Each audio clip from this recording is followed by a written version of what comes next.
कि लोन को कैसे खत्म करें, जो कर्ज ले लिया है या कर्ज को जल्दी कैसे खत्म करें। आप इससे पहले एक चीज को समझिए। देखो जी, दो तरह के लोन होते हैं, मतलब कि दो तरह के कर्ज होते हैं, जिसे बोलते हैं डेब्ट। पहला होता है गुड और दूसरा होता है बैड। गुड का मतलब होता है आप जो भी कर्ज अपनी एजुकेशन के लिए लेते हैं, मतलब कि अपनी पढ़ाई के लिए, लर्निंग के लिए, या जो आपकी लाइफ को इम्प्रूव कराएगा, वो गुड डेब्ट का पार्ट होता है। आप डायरी पेन ले लीजिए और डायरी पेन पे आप लिखना शुरू कर दीजिए, तो आपके लिए जो ना बेहतर हो जाएगा। डायरी पेन लेके आप नोट डाउन करिए। तो पहले में लिखेंगे आप गुड डेब्ट। गुड डेब्ट का मतलब होता है एजुकेशन के लिए जो आप ले रहे हैं वो बेहतर डेब्ट है, क्योंकि वो आगे चल के आपको बेहतर ही रिजल्ट प्रोड्यूस करने वाला है। दूसरा, बिजनेस।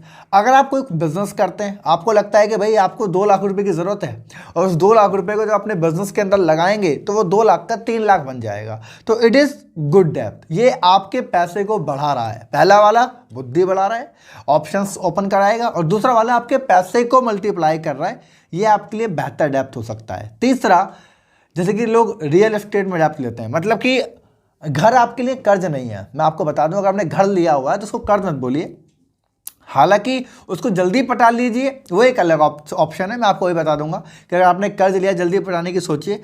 लेकिन जो रियल एस्टेट की प्रॉपर्टीज़ होती हैं, मान लो आपने खुद के लिए घर लिया है, आपने रेंट के लिए घर लिया है, कि आपने प्रॉपर्टी बना दी है और रेंट पे वो है, या आपने लैंड लिया है, तो जब रियल एस्टेट में आपने जो इन्वेस्टमेंट करी है वो आपका गुड डेब्ट का पार्ट होता है, राइट।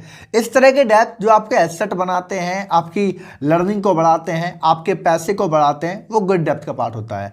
एंड बैड डेब्ट का पार्ट होता है जब आप मान के चलिए आप कार ले लेते हैं, तो कार आप जानते हैं क्या है, ये तो बताने की जरूरत नहीं है। आप कार लेते हैं सोसाइटी के प्रेशर में और वो आपको बर्बाद करती है, वो जो डेब्ट है बैड डेब्ट का पार्ट है। लोग शादी करने के लिए लेते हैं, मैं जो बात बोल रहा हूँ जेन्युइन है। लोग अपने शादी करने के लिए, या जो पेरेंट होते हैं अपने बच्चों की शादी करने के लिए 2-2 लाख, 4-4 लाख, 5-5 लाख और 10-10 लाख रुपए का कर्ज ले लेते हैं। वो कर्ज हमेशा उनको परेशान करता है, टेंशन देता है, और ये बैड डेब्ट की निशानी होती है। इसी के अलावा आप क्रेडिट कार्ड का इस्तेमाल करते हैं तो भी बहुत बड़ी बात है भैया। क्रेडिट कार्ड तो आपको जिंदगी भर बर्बाद करता है। वैसे अगर आप चाहते हो कि आपका सिविल स्कोर डाउन है, तो मैं यूट्यूब पर वीडियो बना चुका हूं कि कैसे अपने सिविल स्कोर को बढ़ाएं क्रेडिट कार्ड से यूज करके। लेकिन भैया क्रेडिट कार्ड का जो डेब्ट होता है ये आपके डेली एक्सपेंस को बढ़ाता है, मतलब कि जिसकी जरूरत नहीं है वो भी खर्च करवा देगा समझ रहे हैं ना।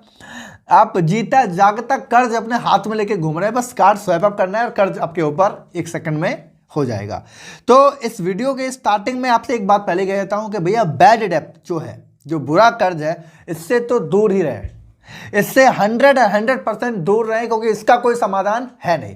और अगर आपने ले लिया है तो भैया मेहनत करके चुकाओगे, और तो कोई तरीका बचता नहीं है। लेकिन गुड डेब्ट आपके लिए हमेशा बढ़िया होता है, राइट। कर्ज लेने का जो ना बहुत सिंपल सा एक मायने होता है कि कभी भी कर्ज को अच्छा और बुरा हम तब नहीं बोलते। देखो कर्ज है ना, अच्छा और बुरा है, ये अलग अलग पर्सनालिटी पर डिपेंड करता है। मायने करता है कि जो वो इंसान है, जो भी इंसान कर्ज ले रहा है, उस इंसान की मानसिकता कैसी है, उस इंसान की सोच क्या है, समझ रहे हैं, वो ज़्यादा मायने करता है। जैसे कि अभी मैंने एक बात बोली कि भैया जो हमारा कार लेना है ना, ये कार बैड डेब्ट की निशानी है, तो नहीं। अगर आप कार ले रहे हैं दुनिया को दिखाने के लिए तो बैड डेब्ट है। लेकिन सोच के देखो, आपका ऐसा काम है कि आपको ट्रैवल करना पड़ता है, आपको सेफ्टी चाहिए, आपको जो कार है उस पीरियड में देखो, फिर तो आपके लिए ड्राइवर भी लेना ही बेहतर है। ड्राइवर भी ऐसा है ना कि अगर आप मान लो 2 घंटे ट्रैवल करते हैं, आप मेट्रो वगैरह से करोगे तो आपका 2 घंटे खराब होगा। आप गाड़ी ले लेते हो, आपका 2 घंटे बच सकता है, क्योंकि आपको दिक्कत नहीं होगी। और आप ड्राइवर रख लेते हो तो उस 2 घंटे के अंदर बहुत सारा आप काम कर सकते हो, राइट ना। तो कार भी बेहतर है, लेकिन डिपेंड करता है कि कौन वो जो इंसान है वो क्या मानसिकता रखता है, क्या चीज समझ के उस कर्ज को ले रहा है, और क्या वो उस कर्ज का करने वाला है, ये ज्यादा मायने करता है। तो डेब्ट की पहचान इस तरीके से होती है। तो मैं आपको इस वीडियो के अंदर 3 चीजें बताऊंगा। 3 चीजें अगर आप फोकस करेंगे तो एक्चुअल में आपका कर्ज उतर सकता है। सबसे पहला काम, आप एक काम करिए, आप कोई डायरी ले लीजिए और अपने सारे डेब्ट की आप लिस्ट बनाइए, है ना, लिस्ट बनाइए। आपके ऊपर कौन कौन सा कर्ज, कितने कितने रुपए का कर्ज है, आप ये बनाइए। और इसके साथ इस लिस्ट में एक वर्ड ऐड कर दीजिए, रेट ऑफ इंटरेस्ट। मतलब कि कौन सा जो कर्ज है उस पर कितना इंटरेस्ट है। कहने का मतलब क्रेडिट कार्ड का अगर कर्ज है तो भैया वो 28 से 35% तक होता है। तो क्रेडिट कार्ड का 1 लाख का कर्ज लिख लिया आपने, क्रेडिट कार्ड 1,28,% आपने मान लो घर ले रखा है तो घर पे मान के चलते हैं आपको 15% का डेप्थ है। आपने गाड़ी ले ली है तो गाड़ी पे आपको 18% का डेप्थ है। पर्सनल लोन पे तो भाई पूछो ही मत, पर्सनल लोन पे तो लोग महीने का 10% पर ले लेते हैं, तो साल का 120% हो जाता है। ये तो सबसे खतरनाक काम ही है, समझ रहे हैं। तो इस तरीके से आप पहले अपने सारे डेप्थ की आप लिस्ट बनाइए, प्राइस लिखिए और साथ साथ में रेट ऑफ इंटरेस्ट भी लिखिए कि किस तरीके से कौन कौन सा लोन है। अब इसमें एक चीज़ करिएगा, जब आप लिस्ट बना ही रहे हैं तो जो हाई इंटरेस्ट की जो लोन है, हाई इंटरेस्ट का जो डेप्थ है उसको आप ऊपर रखेंगे, मतलब ऊपर वाले सिनेरियो पर रखिए। मान के चलो कोई क्रेडिट कार्ड है, उसका 1 लाख का कर्ज है, और मान लो घर है, घर पे लोन है 10 लाख का, तो 10 लाख का जो लोन है उस पर 10% का ब्याज है और जो क्रेडिट कार्ड है उस पर 35% का ब्याज है। तो क्रेडिट कार्ड वाले को ऊपर रखो। समझ में आ गया आपको? ये सबसे ज़्यादा अहम पार्ट निभाता है। तो पहला काम करेंगे, आप लिस्ट बनाएंगे, प्रॉपरली लिस्ट बनाएंगे, और लिस्ट बनाने के बाद आप अगला प्रोसेस पे आते हैं। लिस्ट बना लिया, इन्फ्लेशन का पूरा प्लान बना दिया। अब दूसरा स्टेप, आप बजटिंग करिए अपने इनकम की और अपने एक्सपेंस की।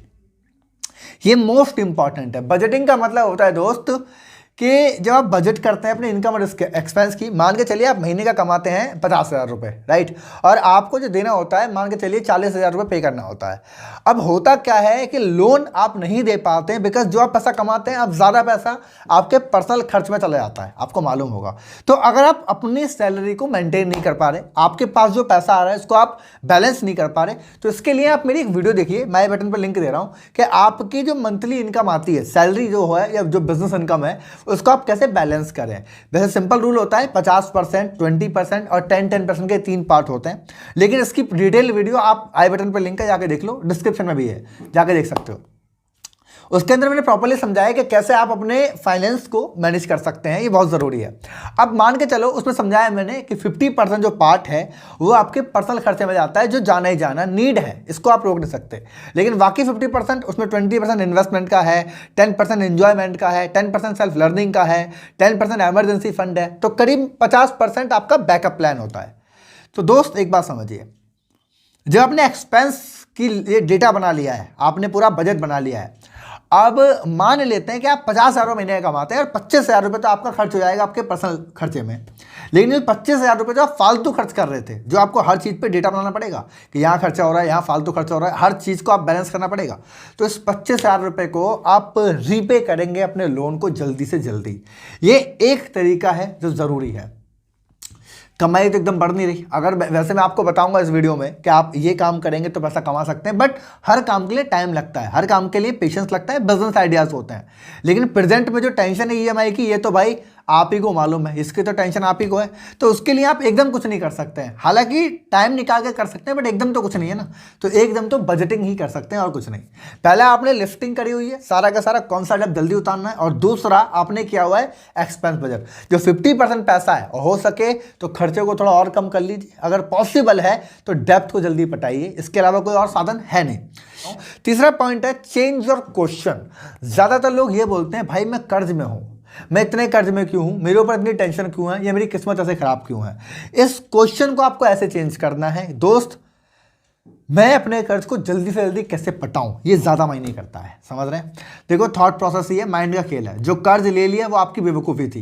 अब अगर मैं आपको ये बोल दूं कि जो गाड़ी लिया उसको बेच दो, तो आप इस वीडियो में गलत कमेंट करोगे, वो आपकी इमोशनल फीलिंग से कनेक्ट हो गया। लेकिन जो ले लिया है उसको पटाने के लिए इसी को रेडी करना पड़ेगा, कोई बाहर का इंसान तो आने वाला नहीं है। तो क्वेश्चन चेंज कर दीजिए, ये सोचने की जगह कि मेरे पे कितना कर्ज है, मैं कैसे पटाऊं, बेहतर आप ये सोचें कि यार मैं इसको कैसे जल्दी से कैसे खत्म करूं। आप देखेंगे जमीन आसमान का अंतर आ जाएगा फीलिंग में। इस वीडियो को अगर आप देख रहे हैं ना, तो जस्ट इतना सोच के देखो, इस टेंशन की जगह से ऐसे बोल के देखो कैसे पटाऊं, सोचोगे फीलिंग चेंज हो जाएगी। पूरा कहते हैं ना, ये अंदर का साइकोलॉजिकल पार्ट ही चेंज हो जाएगा, पूरा अलग अलग भावना हो जाएगी। मैं केस स्टडी देना चाहता हूं। आज से करीब 1 साल पहले की बात है, मेरे ऊपर लगभग 3.5 लाख रुपए का कर्ज हो गया था। 3.5 लाख रुपए का, वैसे वो बिजनेस लोन था मैं आपको बता दूं, लेकिन उसमें कुछ पर्सनल में खर्च हो गया था और बिजनेस भी मेरा फेल हो गया था। तो 3.5 लाख रुपए का मेरे ऊपर प्रॉपर्ली पर्सनल लोन हो गया। बहुत बड़ा डेप्थ था उसका, 5-6% का मेरे को मंथली देना पड़ता था, मतलब सालाना 60 से 70% का ब्याज था, बहुत ज़्यादा था।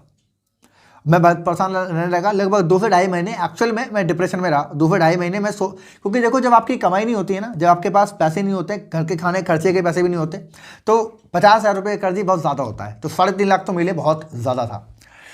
तो मेरी फैमिली मुझे सपोर्ट करती है, कई बार हम गाइड करते हैं, आपस में बात करते हैं, हमारी फैमिली में अलग ही नेचर है।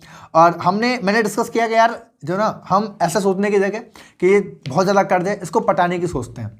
आप यकीन मानिएगा, मैंने प्रॉपरली जो मैं आपको बता रहा हूँ मैंने यही किया। उसकी पूरी रोड मैपिंग मेरे सामने 8 महीने की आई कि अगर मैं 8 महीने प्रॉपरली काम करूँ, 8 महीने अपने काम पे फोकस करूँ, इसको मैं जल्दी बता दूंगा। आप यकीन नहीं मानेंगे, मैं सच बता रहा हूँ, वो 8 महीने का कर्ज मैंने लगभग 5 महीने के अंदर ही ऑलमोस्ट खत्म कर दिया था। प्रॉपरली रीपे हो गया था, 0% में डेप्थ में आ गया था। और मैं फोकस करने लगा। मैंने जो मेरा इमोशनल फीलिंग वाला था वो भी मैंने किया, छोटे छोटे कर्ज जल्दी पटाए। साइकोलॉजिकल पेन वाला भी मैंने खत्म किया, और जो हाई इंटरेस्ट का वो था वो भी मैंने जल्दी खत्म किया।